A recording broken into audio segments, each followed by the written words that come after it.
Bienvenue chez Phytofend, dans le monde de la chimie au service des plantes et de notre environnement.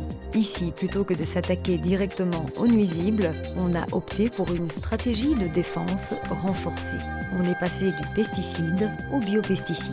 La société Phytofend s'occupe de la recherche, du développement, l'homologation et la production d'un biopesticide qui a une fonction d'éliciteur, c'est-à-dire de stimulateur des défenses des plantes. Le mode d'action est complètement différent par rapport à un pesticide. Un pesticide classique va cibler le pathogène directement, un peu comme un antibiotique le fait en santé humaine, alors que notre produit, notre éliciteur, sa cible est la plante, et donc là on va stimuler les défenses des plantes.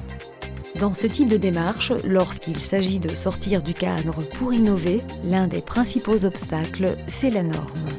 Norme définie pour encadrer un certain type de production. Mais pour Phytofend, cet obstacle est devenu une forme de stimulant intellectuel qui a permis à l'entreprise de partir à la conquête du monde. On arrive avec un produit innovant, de rupture, pour lequel l'homologation et le cadre législatif n'est pas vraiment adapté à ce type de produit.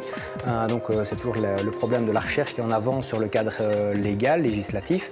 Et donc de facto, on a dû être considéré comme un pesticide. Donc le cadre légal est identique au produit de protection des plantes, avec toutes les contraintes qu'il y a derrière en matière d'études toxicologiques, environnementales, etc.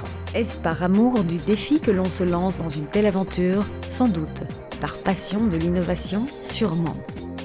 Et pour Pierre Van Cutsem, professeur de biologie à l'université de Namur, l'aventure Phytofend ne fait que commencer. Nous avons déjà réalisé beaucoup de choses. Nous avons breveté le produit, nous le produisons dans une usine pilote, nous avons obtenu l'homologation et maintenant le défi est commercial. Il faut savoir qu'on a beau avoir une homologation européenne pour la substance active, lorsque le produit est formulé sous une forme prête à l'emploi, il faut obtenir une homologation pays par pays, culture par culture et maladie par maladie.